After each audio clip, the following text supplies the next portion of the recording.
Brought to you by Aman Auctions, the worldwide leader in antique tractor auctions.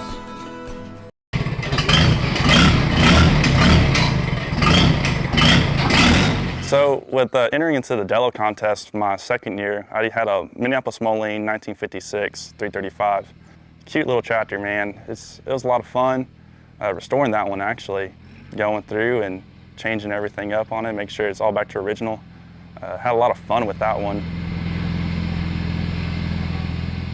Well, it's a 1956 335 utility. This is the third one off the assembly line in 1956. It was just a small utility. I think it's around 35, 38 horsepower. It's a good small tractor for small farms. Moline had tractors all the way up to 125 horse at that time, and then later on they develop some bigger four-wheel drive tractors. But for the most part, it's just fit in for small farmers and for small jobs, and it's just perfect for that. It's got the Amplitorque on it for low speed, high speed. Mike Winkler, who's had a long-running case of classic tractor fever, brought the 335 to Matthew for restoration after finding the tractor in Indiana. So I guess it all started, I bought a plow from a guy and up in Indiana, Thomas, and we became good friends, and he had bought this tractor. I was going up there, probably I'd bought the plow about 2 years before I even went and purchased this tractor, and before we left to go up there, he'd call me and told me that, hey, do you want a 335? And I said, well, I guess so. I got trailer space. If it's a good deal, I'll buy it.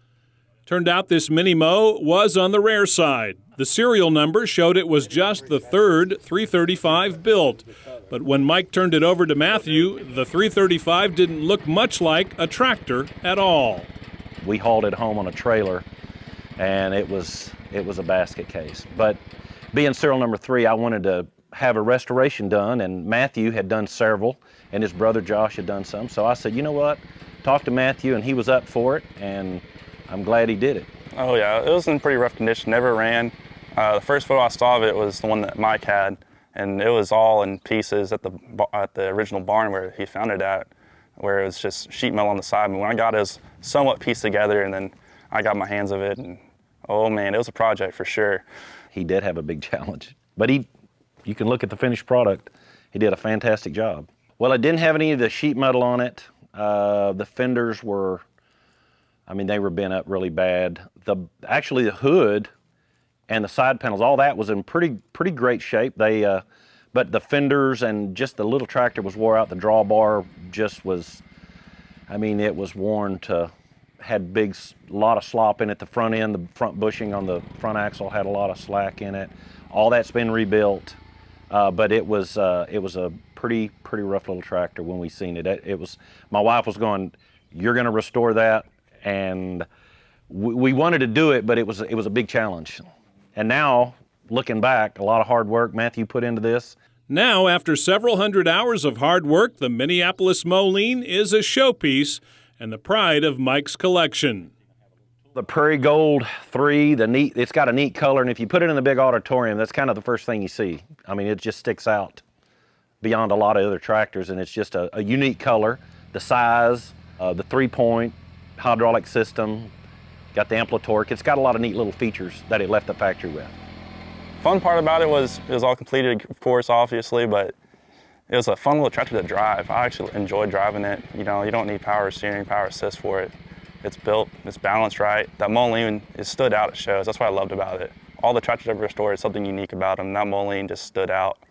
After it was all painted up, you could put it in there into a bunch of tractors and it'll stick out like a sore thumb. He knows it inside and out. You can ask him any question about the bore stroke, tolerances on the PTO clutch. He knows exactly what it was supposed to be set at. He's been asked many questions, and he knows this tractor from the front to the back. It's amazing the knowledge that these guys have, that Matthew's got about every square inch of this tractor. As impressed as he is with the finished 335, Mike is also a believer in the value of the Delo Tractor Restoration Competition and the experience it provides for young people. They get quizzed about everything about the tractor. They have to answer questions. They give a presentation and tell the judges everything about their tractor restoration and how they went about it, how they put things together, took things apart, the paint, the gears, the bearings. They question them quite extensively. I think that Dello does a fantastic job with putting an event on like this. So these kids, these young men and women that do these tractor restorations, they're coming from all over the country, all over the United States, different states. Just like Matthew, he's from Texas. I got him from Oregon, you know, just different places. And it brings all those kids together. And when you meet any of those kids, they're good kids, all of them. And I think it's fantastic that Dello does this. Brings them together, and they all learn something from it.